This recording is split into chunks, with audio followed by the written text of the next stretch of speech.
The space station floated in the darkness between stars. Omega-7 was a neutral place where different species met to talk and trade. Today, it would become the place where everything changed. Ambassador Ji-won Kim walked through the metal corridors with steady steps. She had done this many times before. Peace talks were her life's work. For 20 years, she had helped humans and aliens find common ground. She believed that talking was always better than fighting. Behind her, young Young-Soo Lee carried the diplomatic files. He was nervous. This was his first major assignment. The Galactic Empire had never been friendly to humans, and these talks felt different from the start. "Ambassador, are you sure this will work?" Young-Soo asked quietly. Ji-won smiled at him. "It has to work. War helps no one." Captain Daeho Park watched from his ship, the UES Defiance, parked just outside the station. His job was simple: protect the ambassador. But something felt wrong. His instincts, sharpened by years in space, told him to be ready for trouble. The Galactic Empire controlled most of the known galaxy. 6 different alien species had joined together thousands of years ago. They built vast fleets and conquered world after world. For centuries, no one challenged them. Then humans arrived from Earth, spreading through the stars faster than anyone expected. The Empire did not like this. They saw humans as children playing with toys they did not understand. When human colonies appeared in systems the Empire wanted, tensions grew. For 3 years, both sides had been preparing for war. These peace talks were the last chance to avoid it. Ji-won entered the main conference room. The Empire's representatives were already there. They stood tall, their alien bodies covered in scales and armor. Their eyes looked at her with barely hidden disgust. To them, she was nothing, an insect trying to speak with gods. "Ambassador Kim," the lead negotiator said, his voice cold. "Shall we begin?" The first day went badly. The Empire made impossible demands. They wanted humans to give up every colony outside the Sol system. They wanted Earth to accept Empire oversight. They wanted humans to know their place. Ji-won listened to it all with patience. She had expected this. First offers were always extreme. The real negotiation would come later, when both sides grew tired of posturing. "We cannot accept these terms," she said calmly, "but we can discuss reasonable compromises." The Empire's negotiators laughed. It was not a pleasant sound. For 2 days, Ji-won tried everything she knew. She offered trade agreements, technology exchanges, shared territory. Each time, the Empire demanded more. They were not here to negotiate. They were here to make humans bow. On the 3rd day, Ji-won decided to change tactics. She activated the holographic display and showed them evidence, proof that the Empire had been sabotaging human colony ships, records of attacks they had denied, bodies of innocent people floating in space. "This is what you call peace?" she asked, her voice still calm but filled with steel. "Murdering our people while pretending to talk?" The room went silent. The Empire's negotiators stared at the evidence. Then, without a word, they stood up and walked out. Young-Soo looked worried. "Ambassador, what do we do now?" "We wait," Ji-won said. "Sometimes the truth makes people angry before it makes them honest." That evening, Ji-won returned to her quarters. The diplomatic wing was quiet. Most of the station's visitors had left or were sleeping. She sat at her desk and began writing a report to send back to Earth. Captain Daeho watched his monitors closely. Something was happening. Empire ships were moving into position around the station. He tried to contact Ji-won, but the communication was blocked. "This is wrong," he told his crew. "Get ready to move in." On the station, Ji-won heard boots in the corridor. Heavy boots. Military boots. She stood up just as her door exploded inward. Imperial soldiers poured into the room, their weapons raised. Ji-won did not reach for a weapon. She had none. Diplomats did not carry guns. "I am a protected ambassador," she said firmly. "You are violating every law of neutral space."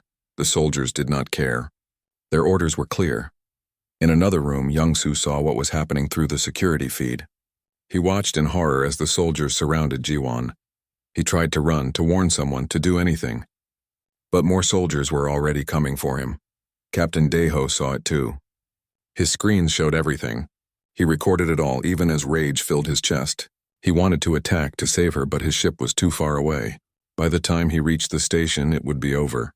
The Imperial commander stepped forward. He was huge, covered in ceremonial armor. "Humanity's insolence ends now," he said. Ji-won stood straight, showing no fear. "If you do this, there will be war." Billions will die. Is that what you want?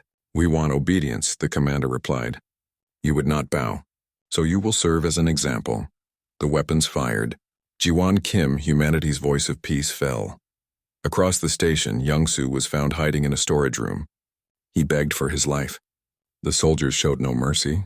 He died far from home, alone and afraid. Captain Daeho watched it all. Every second was recorded. Every crime was captured. His hands shook with fury as he opened all communication channels. The Imperator himself appeared on screens across the galaxy. Vex Thalin, Supreme Commander of the Empire's forces, stood proud and tall. Let this be a lesson to all who defy us. Humanity's insolence will no longer be tolerated. Submit or face extinction. The message was clear. The Empire believed they had won. They thought killing one woman would break humanity's spirit. They thought humans would be afraid. Captain Daeho sent his recording to Earth. He attached one message. They killed our voice of peace. Now they'll hear our roar of war. The transmission spread across human space like wildfire. Every colony, every ship, every habitat received it.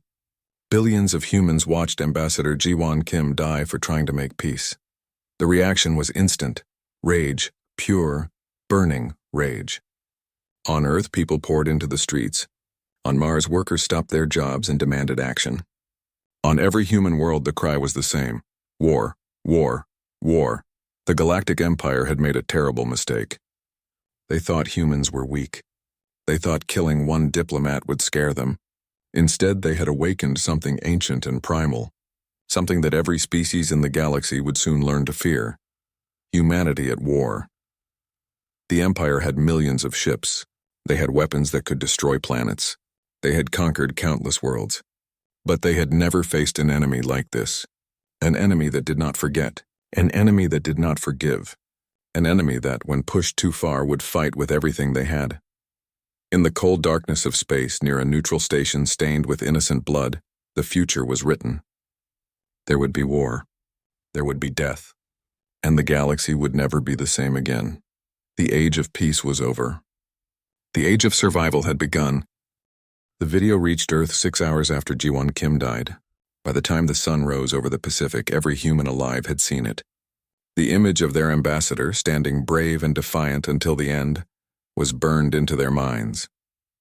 President Hyun Nam did not sleep that night. She sat in her office in Geneva, watching the recording again and again. Each time she hoped it would end differently. Each time Jiwon fell. Hyun had known Jiwon for 30 years. They had studied together, worked together, dreamed together of a peaceful galaxy. Now that dream was dead. Murdered by an empire that saw mercy as weakness. The calls came immediately. Every colony governor, every military commander, every representative demanded action. The people were in the streets. Not just on Earth, but on Mars, Europa, Titan, and the dozen other worlds humans called home. They all wanted the same thing. War Admiral Min-ji Choi arrived at the presidential office before dawn. She was 55 years old with gray hair and scars from the colony wars 20 years ago. She had hoped to retire soon. That hope died with Jiwon. Madam President, Min-ji said, saluting. The fleet is ready. Hyun looked up from the video. Her eyes were red but dry. She had no more tears left. How many ships? 300 combat vessels. Another 200 support ships. Against the Empire's thousands, it's not enough. It has to be enough, Hyun said quietly. Then louder, with steel in her voice. It will be enough. The emergency council met within the hour. Military leaders, scientists, politicians all gathered in the secure chamber deep beneath Geneva. The mood was grim but determined. General Min Ho-bai stood up first. He commanded special operations, the best soldiers humanity had. We're outnumbered but not outmatched. The Empire hasn't fought a real war in 300 years. They're used to crushing weak opponents. We're not weak, Dr. Sun Hee-kang was next. She ran the weapons development program, hidden in the asteroid belt beyond Mars. We have new technology. Weapons the Empire has never seen, shields they can't penetrate, drives faster than anything they have. We've been preparing for this possibility for 5 years. Hyun listened to them all. Plans, strategies, weapons, tactics, good ideas, and desperate ones. When they finished, she stood up. The Empire thinks they've won already, she said. They killed Jiwon to scare us, to make us submit. They don't understand humans. They don't know our history. Every time someone tried to conquer us, to break us, we survived. We adapted. We won. She paused, looking at each person in the room. Jiwan believed in peace. She died for it, but peace requires two sides willing to talk. The Empire has shown they only understand force, so we'll speak their language. We'll hit them so hard they'll have no choice but to listen.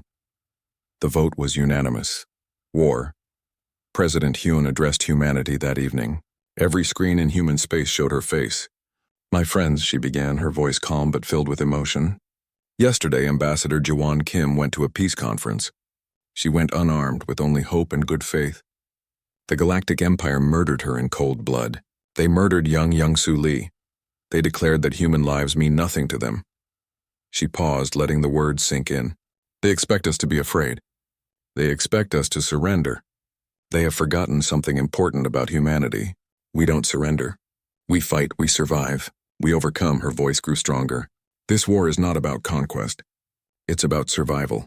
About showing the galaxy that humanity will not bow, will not break, will not go quietly into the darkness. We go to war not because we want to, but because we must. And we will show them what humans do when someone threatens our families, our homes, our very existence. The response was immediate. Volunteers flooded recruitment centers. Shipyards went to maximum production. Every human colony sent resources, ships, people. United in a way they had never been before. Admiral Minji Choi took command of the fleet at Neptune Station. It was the largest gathering of human warships ever assembled. 300 vessels, from massive battleships to quick frigates. It looked impressive. Against the Empire's thousands, it was barely a threat. But Minji had a plan. She had studied the Empire for decades. They were powerful but predictable.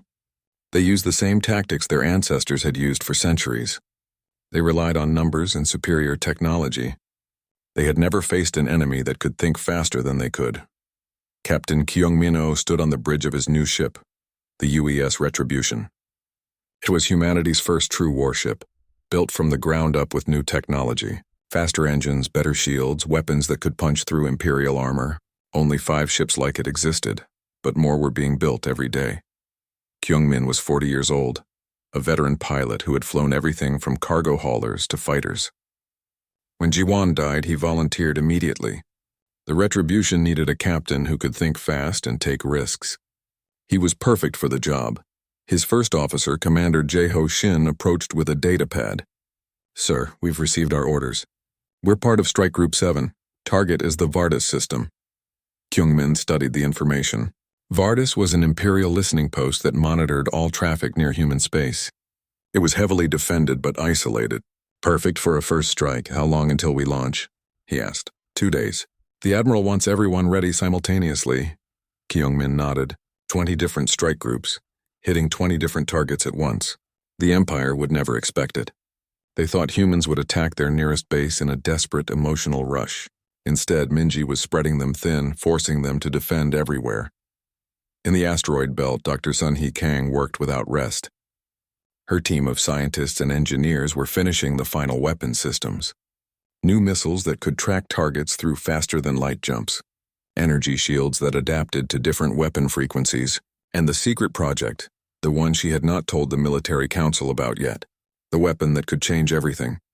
General Minho Bai trained his special forces teams in the harsh environment of Titan. 3,000 soldiers, the best humanity had. They would not fight in big space battles. Their job was to slip behind enemy lines, to sabotage and destroy, to make the Empire afraid in their own territory.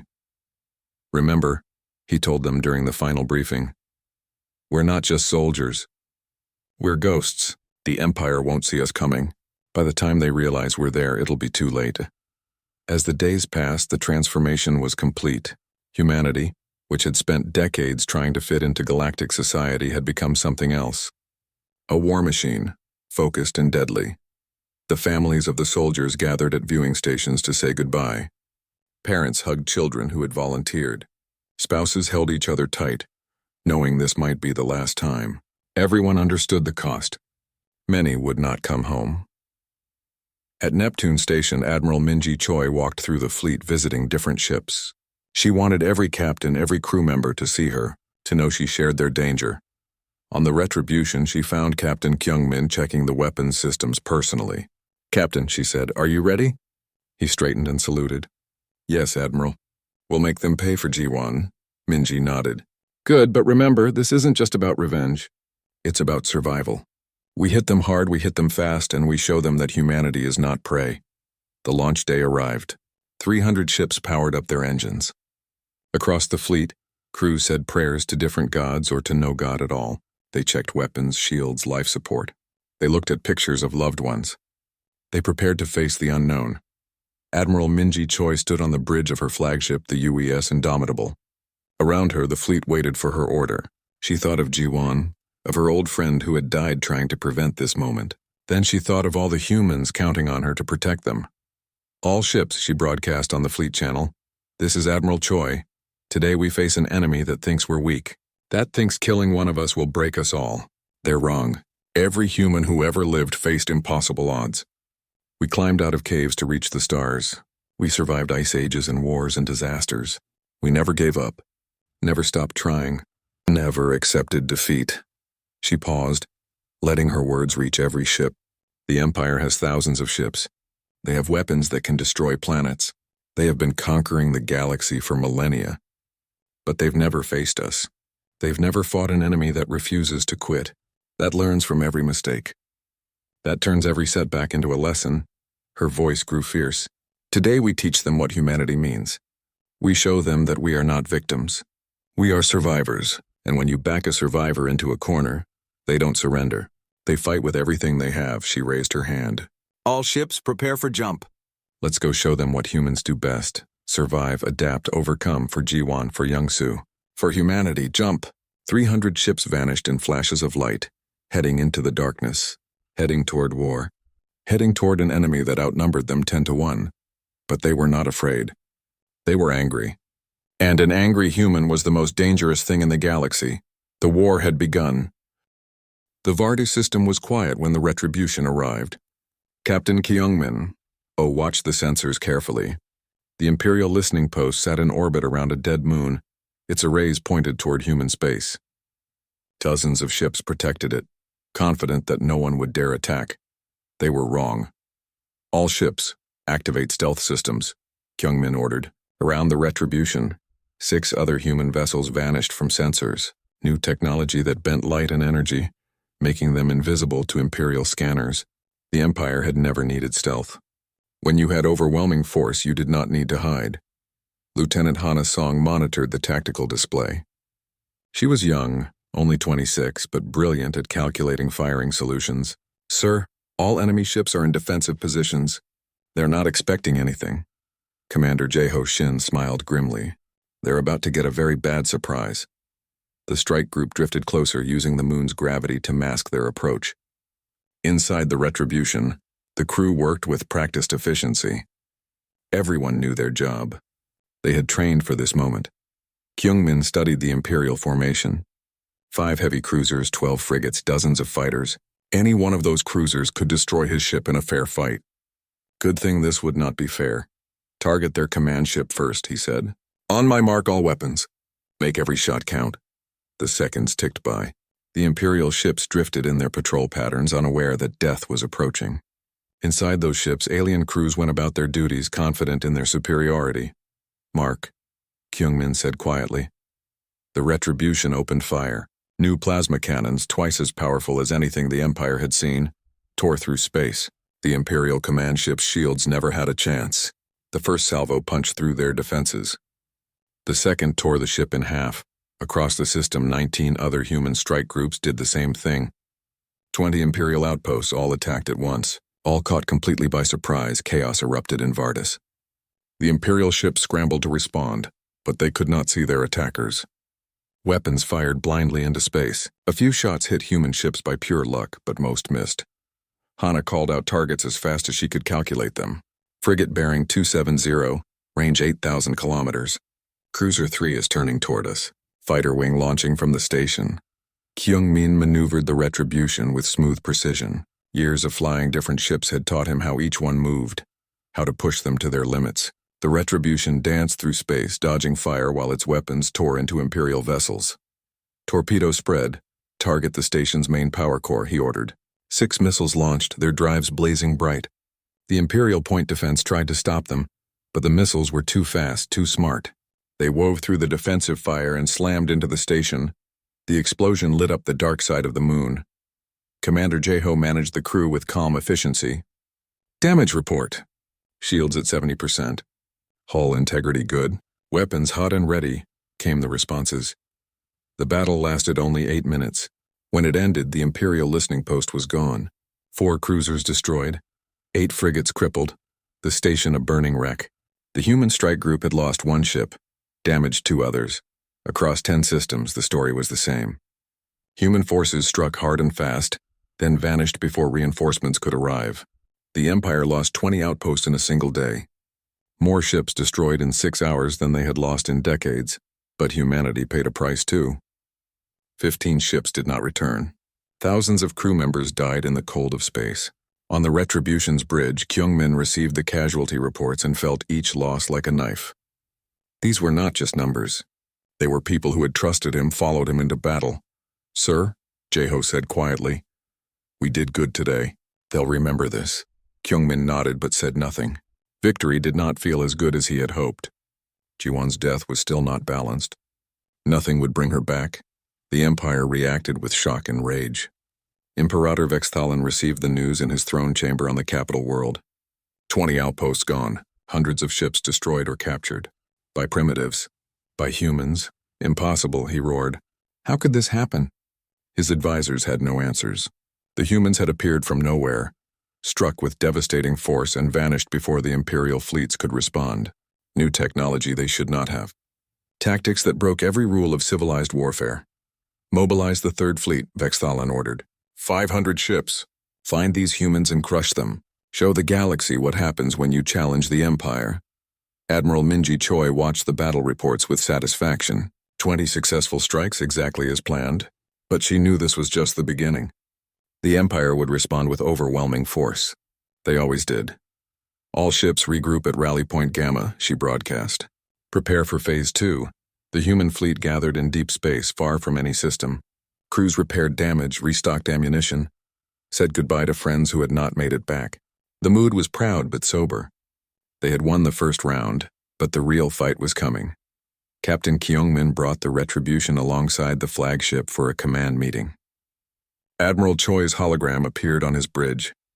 Good work, Captain. You hit them harder than I expected? We lost good people, Kyungmin replied. Was it worth it? Minji's expression was understanding. Every life lost hurts. But yes, it was worth it. We showed them they can bleed. That they're not invincible. That's important. Intelligence reports started coming in. The Empire's Third Fleet was moving, 500 ships strong. They were hunting for the human fleet, eager to avenge their losses. Let them come, Minji said to her staff. We'll be ready. She chose the battlefield carefully. Helion Reach, a system with dense asteroid fields and a volatile star. Dangerous space that required careful navigation. The Empire's massive ships would be at a disadvantage. Human vessels, smaller and more agile, could use the environment. We'll make them come to us, she explained to her captains. Let their size become a weakness. The Third Imperial Fleet arrived 3 days later. 500 warships, including 10 massive dreadnoughts. Each dreadnought was the size of a small city, carrying enough firepower to destroy a planet. The fleet commander was confident. 500 against 70 was not a battle. It was an execution. Admiral Minji watched them approach on her sensors. All ships fall back into the asteroid field. Make them chase us. The human fleet scattered, diving into the dense rocks and ice. The Imperial fleet pursued, eager to corner their prey. They did not realize they were entering a trap. The battle started badly for humanity. Imperial ships were everywhere, their weapons tearing through space. A human frigate exploded, then a destroyer. The odds were overwhelming, but Minji was patient. She waited for the Imperial fleet to spread out, to lose their tight formation as they navigated the asteroids. When they were scattered and separated, she struck. All ships, attack pattern Delta, hit and fade. Don't give them a stable target.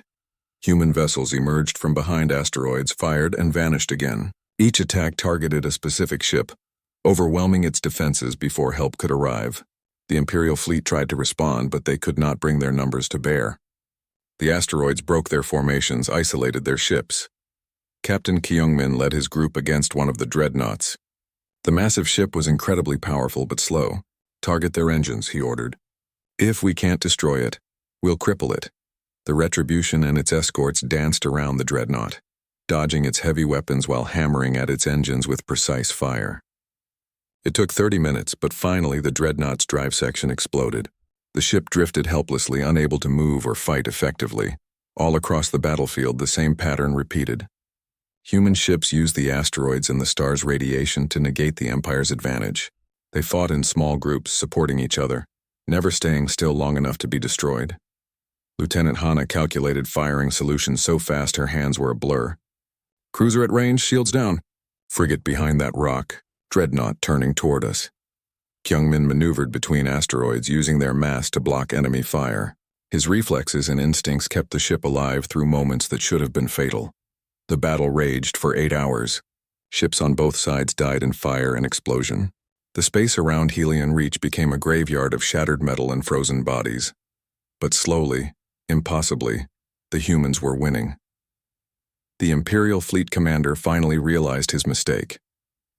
He was losing. Against an enemy with a fraction of his numbers, he was losing. He ordered a retreat, trying to pull his ships back into formation. Admiral Minji did not let them go easily. "All ships pursuit. Don't give them time to regroup." The retreating Imperial fleet left behind their damaged ships, abandoning them to save themselves. When the shooting finally stopped, 2/3 of the Third Fleet was destroyed or disabled. 300 Imperial ships gone. The human fleet had lost 28 vessels, nearly half their number, but they had won. In his throne chamber, Imperator Vexthalan received the news. His magnificent Third Fleet defeated by humans. The word spread across the galaxy like wildfire. The invincible Empire beaten. For the first time in 300 years, the Empire knew fear. Admiral Minji Choi stood on her bridge, looking at the cost of victory. So many ships lost. Imperator Vexthalan stood in his war room, staring at the map of the galaxy. Red marks showed where human forces had struck, where Imperial ships had died, where his empire's reputation had been shattered. He had underestimated them, treated them like insects. Now those insects had stung him badly enough to draw real blood. "No more games," he said to his assembled commanders. "I want every available ship, every soldier, every weapon. We will show the humans what true power means." 3,000 warships began to move. The full might of the Galactic Empire, unleashed for the first time in centuries. It was an armada that had conquered entire civilizations. Now it focused on one target: humanity. On Earth, intelligence officer Tae Young-han worked through the night analyzing encrypted Imperial communications. His team had managed to crack some of their codes after capturing ships at Helion Reach. What he found made his blood run cold. 3 prongs, he reported to Admiral Minji Choi. "One fleet will engage our forces in the Outer Rim. Another will attack the colonies. The main force, led by the Imperator himself, will strike directly at Earth." Minji studied the battle plans. "They're going to split our forces, make us choose what to protect." President Hyun Nam joined the emergency meeting by video link. "Can we defend everything?" "No," Minji said honestly. "If we keep the fleet together, we can save Earth but lose the colonies. If we split up, we're vulnerable everywhere." The room fell silent.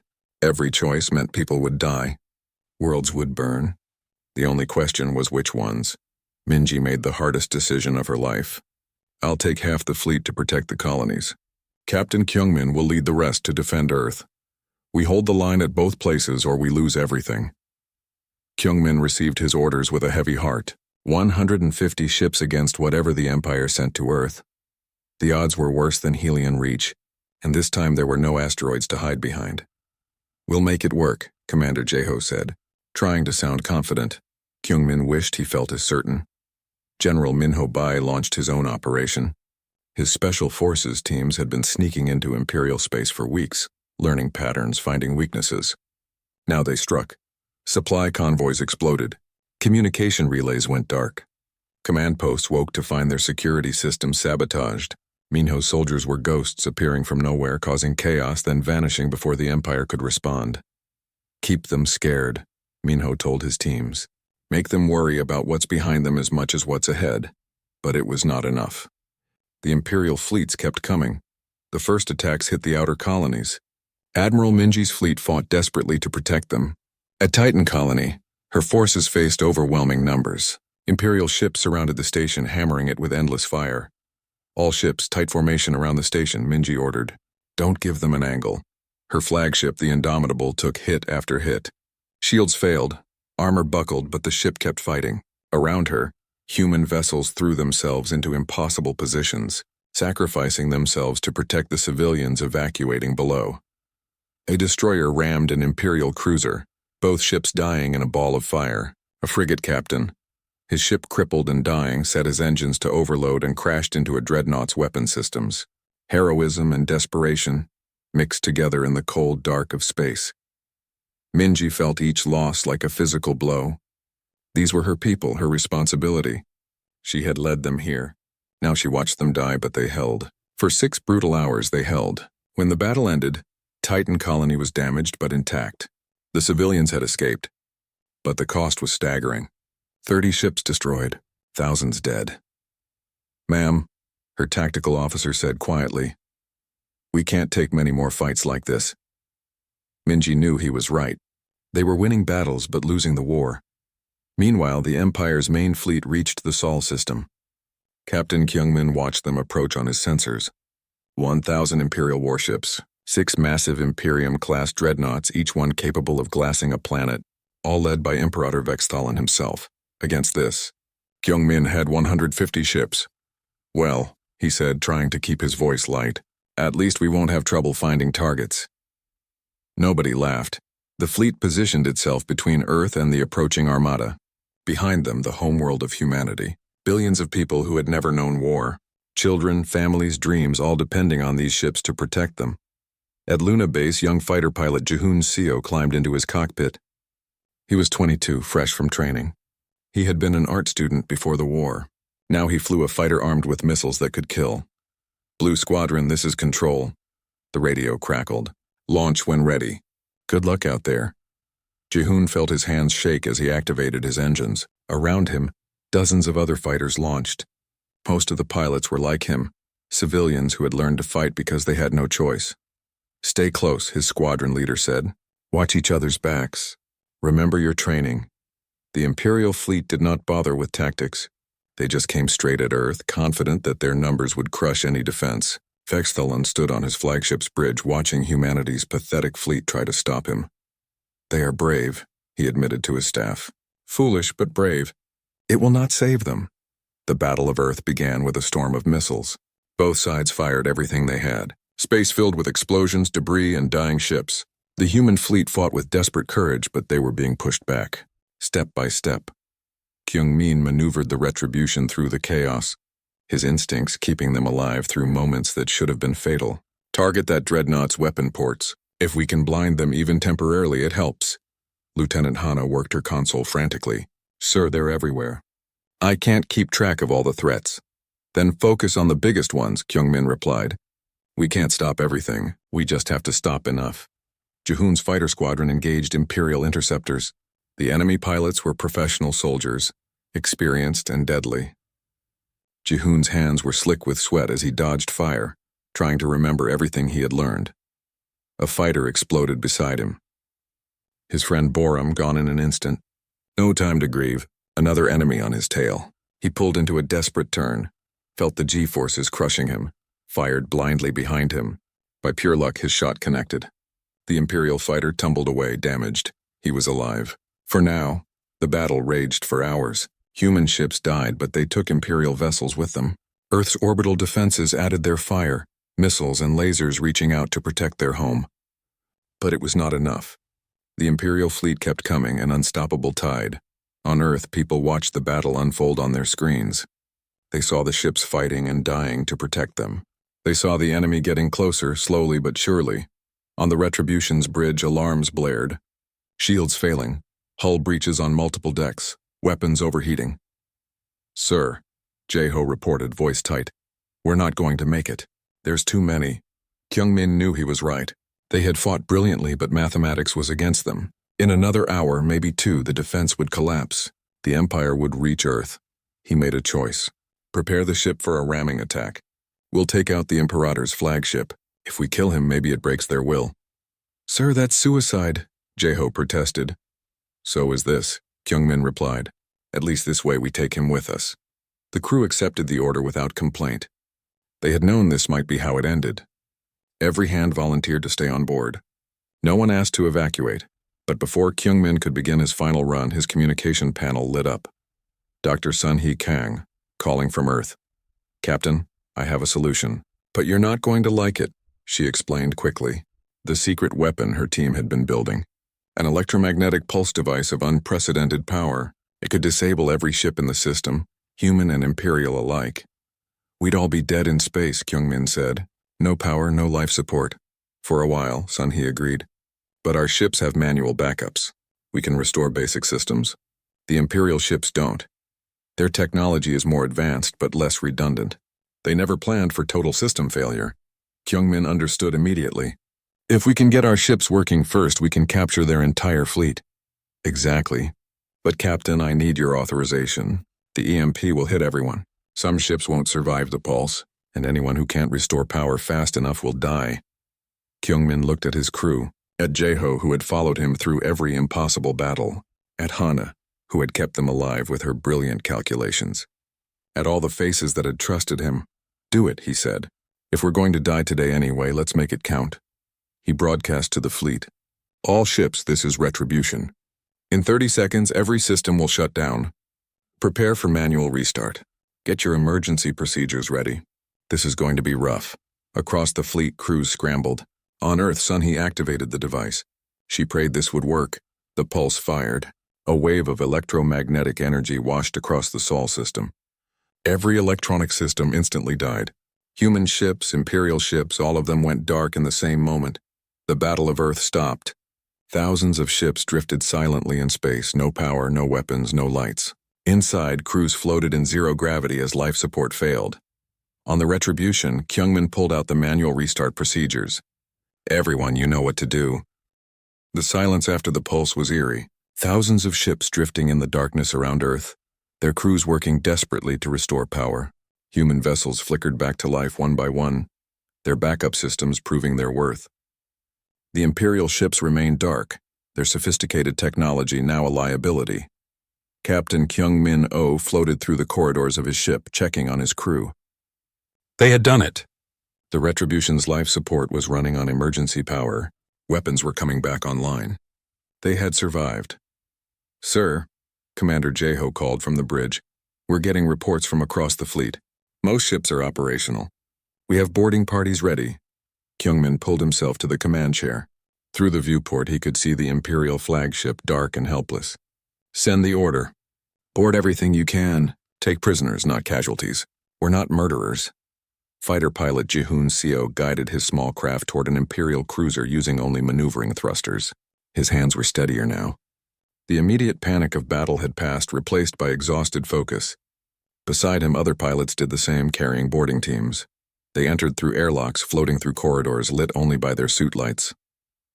Imperial crew members, aliens of different species, floated helplessly in the dark. Some tried to resist, but without power, without weapons, they could do nothing. We're not here to hurt you, Ji-hoon said through his translator. Just cooperate and no one gets hurt. Most did. They were soldiers, yes, but they were also people who wanted to live. Across the system, the same scene repeated. Human crews, many of them barely trained civilians in uniforms, captured ship after ship. The Empire's mighty fleet, taken without firing another shot. On the Imperial flagship, Imperator Vexthalin sat in his dark throne room as human soldiers entered. He expected execution, expected torture or humiliation. These primitives he had tried to exterminate would surely take revenge. Instead, a young human soldier simply said, "Sir, you're under arrest. Will you come peacefully?" Vexthalin stared at the soldier. After everything, they were still following rules, still treating prisoners with dignity. He thought of Ji-won Kim, of how his soldiers had executed her in cold blood. "I will," he said quietly. "I will come peacefully." Admiral Minji Choi received the news at Titan Colony. The main Imperial fleet captured. The threat to Earth ended. She felt relief flood through her, so powerful it made her weak. "Ma'am," her communications officer said, "President Nam wants to speak with you." Hyun's face appeared on the screen. She looked exhausted but relieved. "Minji, you did it." "All of you did it. We got lucky, Minji replied. If Sunhee's weapon hadn't worked, we'd all be dead. But it did work. And now we have decisions to make. What do we do with 1,000 captured ships and 50,000 prisoners? Minji had been thinking about that. We treat them well. We show the galaxy that humans are better than the Empire thought. Better than the Empire itself. General Minho Bay's Special Forces teams operating deep in Imperial space received new orders. Don't attack. Don't sabotage. Instead, broadcast the truth. Show the Empire's citizens what had really happened. Minho stood on a captured relay station, watching as his team sent out footage of the battle, images of the Imperial fleet defeated, of Vexthalan surrendered, but also images of human medics treating wounded Imperial soldiers, of human crews sharing their supplies with prisoners, of humanity showing mercy when they could have chosen revenge. Let them see, Minho said. Let them see what we really are. The broadcast spread across Imperial space like wildfire. For decades, the Empire's government had told its citizens that humans were dangerous primitives, violent barbarians who needed to be controlled. Now they saw the truth. They saw that humans had fought only when attacked, that they had defended themselves brilliantly, but had not sought to conquer. That even in victory they showed restraint and mercy. The Empire's 6 species began to fracture. Some wanted to continue the war, to avenge their losses, but others, especially the younger generation, questioned why they were fighting at all. What had humanity done except defend their homes? Protests erupted on Imperial worlds. Calls for peace, demands for explanation. Why had Ambassador Ji-won Kim been executed? Why had the Empire started a war they could not win? President Hyun Nam prepared for the most important moment of her life. She traveled to Omega 7, the same neutral station where Ji-won had died. The Empire's remaining leadership agreed to meet her there for peace negotiations. Before leaving Earth, Hyun visited the memorial they had built for Ji-won, a simple statue of a woman holding out her hand in friendship. The inscription read, "Peace is always worth fighting for." "I wish you were here," Hyun whispered to the statue. "You were always better at this than me, but I'll try to do what you would have done." At Omega 7, the atmosphere was tense. Imperial representatives arrived expecting harsh terms. Occupation, perhaps. Reparations that would cripple their economy. Humiliation and subjugation. Instead, President Hyun Nam offered something they did not expect. "We want peace," she said simply. "Real peace, not conquest dressed up as peace. The Empire must recognize human sovereignty over our territory. You must establish embassies and diplomatic relations with us. You must pay reparations for the murder of Ambassador Kim and her aide Young-Soo Lee. And most importantly, you must never threaten us again," an Imperial representative asked. "And if we agree to these terms, what happens to our captured ships and soldiers?" "We return them," Hyun said. "All of them. We're not conquerors. We don't want your empire. We just want you to leave us alone." Imperator Vexthalan attended the negotiations as a prisoner. He listened to the human president offer mercy instead of revenge. He thought of all the civilizations the Empire had crushed. How many would have been this generous if they had won? "Why?" he asked. "We tried to exterminate you. We murdered your ambassador. Why not destroy us now that you can?" Hyun looked at him directly. "Because Ji-won Kim believed in peace. She died trying to achieve it. If I honor her memory by becoming like you, by responding to murder with genocide, then her death means nothing. She would want us to choose the harder path. To prove that peace is possible even after war," she paused. "But understand this, Imperator. We have proven we can defend ourselves. If you or anyone else threatens us again, there will be no mercy. This is your one chance. Use it wisely." The treaty was signed 3 days later. The Empire agreed to all terms. Human territory was recognized. Embassies were established. Reparations were paid. And most importantly, the Empire began to change. Some species chose to leave the Empire and form their own governments. Others demanded democratic reforms. The monolithic structure that had ruled the galaxy for millennia began to crack, replaced by something more flexible, more fair. The captured ships were returned, though many were damaged beyond easy repair. The prisoners went home carrying stories of human mercy and honor. Those stories spread, changing how the galaxy saw humanity. Captain Kyung-min Oh attended the treaty signing as a representative of the military. He stood in the same corridors where Ji-won had died. It felt right somehow, full circle. After the ceremony, he found the exact spot where she had fallen, Someone had placed flowers there, even though they would die quickly in the station's artificial environment.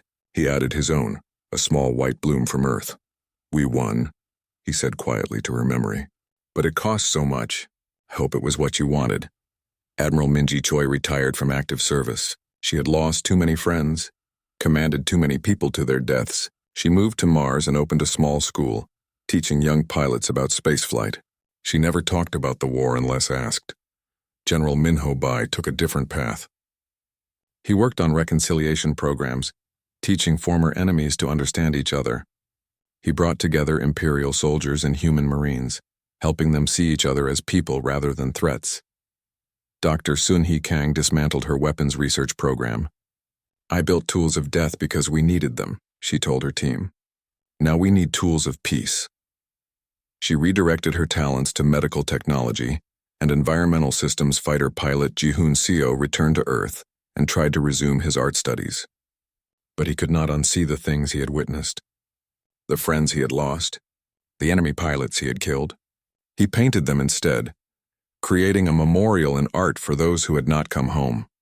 Young intelligence officer Taeyong Han became a diplomat, working in the new embassy on the Imperial throne world. He helped negotiate trade agreements and cultural exchanges, building bridges between species that had been enemies. The memorial to Ji-won Kim on Omega 7 became a pilgrimage site. People from all species came to see it, to remember that one person's courage and sacrifice had somehow, improbably, led to peace. 5 years after the treaty, Sora Yoon stood at that memorial. She was 30 years old now, a diplomat like her mother. She had followed in Ji-won's footsteps, believing in the same dream of a peaceful galaxy. "They understand now, Mom," she said to the empty corridor. "It took a war for them to learn what you tried to teach them with words. That we're all just people trying to survive. That peace is always better than war." She thought about the cost. Tens of thousands dead on both sides. Ships destroyed, families broken, dreams ended. All because one empire had been too arrogant to see humans as equals.